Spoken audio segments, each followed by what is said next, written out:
ഹരേ കൃഷ്ണ.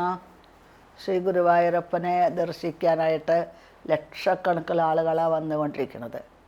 അപ്പോൾ ഇവർ ഓരോരുത്തർക്കും അവരവരുടേതായിട്ടുള്ള പ്രാർത്ഥന സമർപ്പണങ്ങളെല്ലാം ഉണ്ടാവും.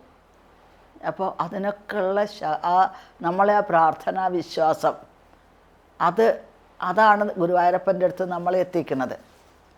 അപ്പോൾ ഗുരുവായൂരപ്പൻ്റെ ദിവ്യമായിട്ടുള്ള ആ ബിംബത്തിന്, മൂർത്തിക്ക് എല്ലാവരും അനുഗ്രഹിക്കാനുള്ള കഴിവുണ്ട്.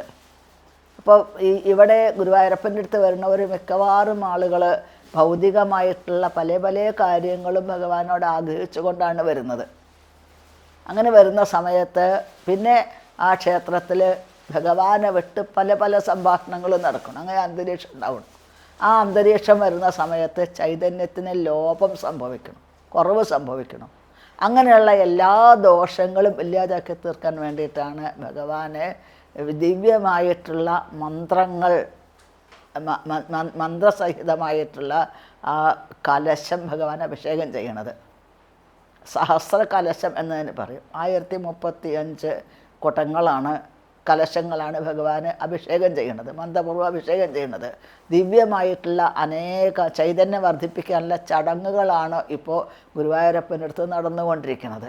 അങ്ങനെ ഓരോ കലശവും അഭിഷേകം ചെയ്യുന്ന സമയത്ത് മന്ത്രപൂർവ്വം അഭിഷേകം ചെയ്യുക. ആ സമയത്ത് ആ ഭഗവാന്റെ ബിംബത്തിന് കൂടുതൽ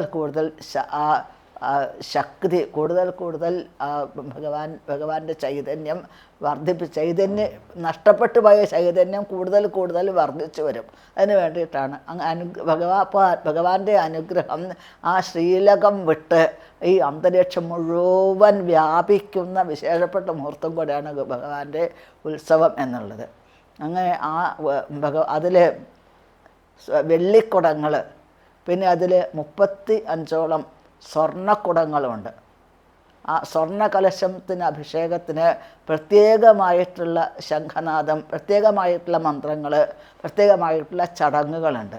അവസാന ബ്രഹ്മകലശം, അവസാനത്തെ ബ്രഹ്മകലശം എന്ന് പറയണം. അങ്ങനെ ആ ബ്രഹ്മകലശത്തിൻ്റെ എഴുന്നള്ളിപ്പ്, അത് ഭഗവാൻ അഭിഷേകം ചെയ്യണത്, ആ തീർത്ഥം സേവിക്കുന്നത്, ഇതെല്ലാം ഭക്തന്മാർക്ക് വളരെയധികം പുണ്യം, ആനന്ദം പ്രദാനം ചെയ്യുന്നതാണ്.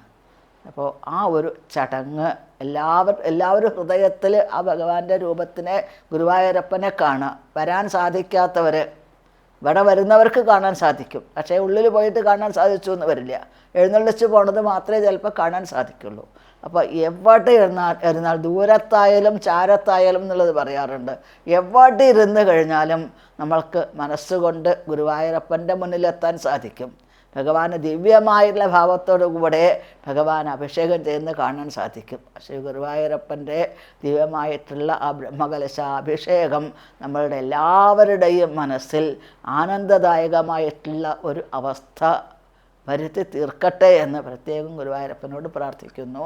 ഹരേ കൃഷ്ണ ഹരേ കൃഷ്ണ, കൃഷ്ണ കൃഷ്ണ ഹരേ ഹരേ, ഹരേ രാമ രാമ രാമ ഹരേ ഹരേ.